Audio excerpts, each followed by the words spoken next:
ಪಕ್ಷ ಸಂಘಟನೆಗೆ ತುಂಬಾನೇ ಒತ್ತು ಕೊಡ್ತಾ ಇದ್ದೀರಾ ಈಗ. ಪಕ್ಷ ಸಂಘಟನೆ ಎಷ್ಟು ಮುಖ್ಯ ಮತ್ತೆ ಹೇಗೆ ಪಕ್ಷ ಸಂಘಟನೆ ಮಾಡ್ತಾ ಇದ್ದೀರಾ?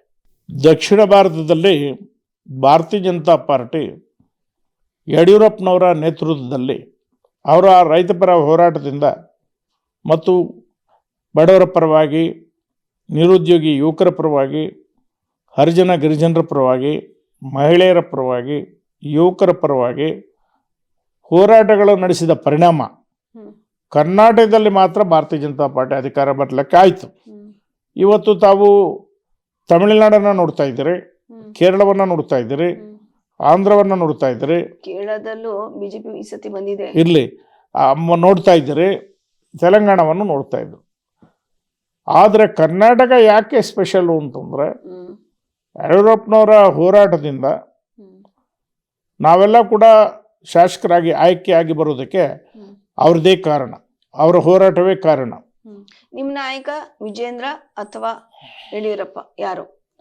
ನಮ್ಮಲ್ಲಿ ಯಾವತ್ತೂ ಕೂಡ ನಾವು ನಮ್ಮ ರಾಷ್ಟ್ರೀಯ ನಾಯಕರು, ನಮ್ಮ ಹೈಕಮಾಂಡ್ ಯಾರನ್ನ ಅಧ್ಯಕ್ಷ ಅಂದರೆ ಅವರು ನಾವು ಅಧ್ಯಕ್ಷ ಅಂತ ಹೋಗ್ತೀವಿ. ಇದು ನಮ್ಮ ಶಿಸ್ತು. ವಿಜೇಂದ್ರ ಏನು ಹೇಳ್ತಾರೆ ಅದನ್ನು ಪಾಲಿಸ್ತೀವಿ. 100ಕ್ಕೆ 100 ಪಾಲು ವಿಜಯೇಂದ್ರ ಹೇಳಿದ್ದನ್ನು ಒಂದು ಚೂಚ ನಾವು ತಪ್ಪದಲ್ಲೇ ಪಾಲಿಸ್ತೀವಿ. ಎರಡನೇದು, ಈಗ ಯಡಿಯೂರಪ್ಪನವರ ಆಶೀರ್ವಾದ ಎಲ್ಲರಿಗೂ ಬೇಕು. ಕೋಟ್ಯಾಂತರ ಜನ ಅವರಿಗೆ ಫಾಲೋವರ್ಸ್ ಇದ್ದಾರೆ. ಹೌದು, ಬಿಜೆಪಿ ತಳನೇ ಅವರಲ್ವಾ ಕರ್ನಾಟಕ. ಅವರು ಇಡೀ ರಾಷ್ಟ್ರದಲ್ಲಿ ಯಾರು ಅಂತ ಗೊತ್ತು, ರಾಜ್ಯದಲ್ಲಿ ಯಾರು ಅಂತ ಗೊತ್ತು. ಕೋಟ್ಯಾಂತರ ಜನ ಫಾಲೋವರ್ಸ್ ಯಡಿಯೂರಪ್ಪನವ್ರಿಗೆ ಇದ್ದಾರೆ. ಅದರಿಂದ ನಾವು ಇಬ್ಬರನ್ನೂ ಗೌರವ ಕೊಡ್ತೀವಿ. ಯಾರಿಗೆ ಹಿಂದೆ ಅನಂತಕುಮಾರ್ ಅವರಿದ್ದರು, ಅವ್ರಿಗೆ ಗೌರವ ಕೊಡ್ತಾ ಇದ್ವಿ. ಹಿಂದೆ ಬೇರೆಯವರೆಲ್ಲ ಅಧ್ಯಕ್ಷರಾಗಿದ್ದರು, ಅವ್ರಿಗೆ ಗೌರವ ಕೊಡ್ತಾ ಇದ್ವಿ. ಯಾರಿಗೂ ಕೂಡ ನಾವು ಯಾವತ್ತೂ ಕೂಡ ಅಗೌರವ ತೋರಿಲ್ಲ. ಯಾರು ಅಧ್ಯಕ್ಷರಿರ್ತಾರೆ ಅವರಿಗೆಲ್ಲ ನಾವು ಗೌರವ ಕೊಡ್ತೀವಿ. ಅಂದ್ರೆ ನೀವು ಪಕ್ಷದ ಶಿಸ್ತು ಸೂಚನೆ ಏನಿದೆ ಅದನ್ನ ಪಾಲಿಸ್ತೀರಿ. 100ಕ್ಕೆ 100 ಪಾಲು ಇವತ್ತಿನ ತನಕ ನಾವು 1992ರಿಂದ ಪಕ್ಷದಲ್ಲಿ ಕೆಲಸ ಮಾಡ್ತಾ ಇದ್ವಿ. ಅಂದರೆ ಇಲ್ಲಿಗೆ 32 ವರ್ಷ ಆಯಿತು. ಒಂದು ದಿವಸ ಕೂಡ ನಾವು ನಾಯಕರು ಏನು ಹೇಳ್ತಾರೆ ಅದನ್ನು ತೂಚಾ ತಪ್ಪದಲ್ಲೇ ಪಾಲಿಸಿದ್ದೀವಿ. ಪಕ್ಷದ ಸಂಘಟನೆಯಲ್ಲಿ ಸಕ್ರಿಯವಾಗಿ ತೊಡಗಿಸ್ಕೊಂಡಿದ್ವಿ.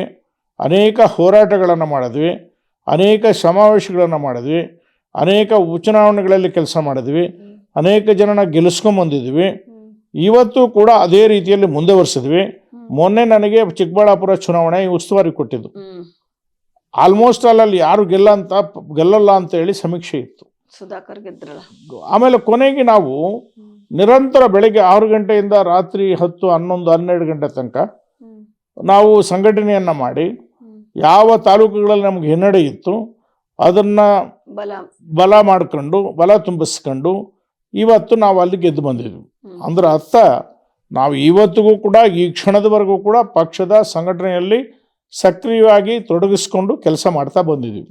ಕಾರ್ಯಕರ್ತರು ಹೇಗೆ ಪಕ್ಷಕ್ಕಾಗಿ ಕೆಲಸ ಮಾಡಬೇಕು? ಪಕ್ಷದ ಕಾರ್ಯಕರ್ತರಿಗೆ ಹೊಸದಾಗಿ ನಾವು ಹೇಳಬೇಕಾಗಿಲ್ಲ. ಅನೇಕ ವರ್ಷಗಳಿಂದ ಅನೇಕ ಜನ ಕಾರ್ಯಕರ್ತರು ಸಂಘ ಪರಿವಾರದವರು ಕೆಲಸ ಮಾಡಿದ್ದಾರೆ. ಈಗ ಹೊಸಬ್ರು ಬರ್ತಾ ಇದ್ದಾರೆ. ಈಗಲೂ ಕೂಡ ನಮ್ಮ ಶಕ್ತಿ ಏನು ಕಡಿಮೆಯಾಗಿಲ್ಲ. ನಾನಾ ರೀತಿ ಪಬ್ಲಿಕ್ ಮೂಡನ್ನು ತಿರುಚಿದ್ರಿಂದ ಮೊನ್ನೆ ಸೋಲಾಯಿತು. ಇವತ್ತು ನಮ್ಮ ಜೊತೆಯಲ್ಲಿ HD ಕುಮಾರಸ್ವಾಮಿ ಅವರು ಇದ್ದಾರೆ. ಅವ್ರದ್ದು ಸಂಘಟನೆ ಇದೆ. ಬಲಾಢ್ಯ ಇಲ್ಲದೆ ಇರಬಹುದು, ಆದರೆ ಅವ್ರದ್ದೇ ಆದಂಥ ಶಕ್ತಿ ಇದೆ.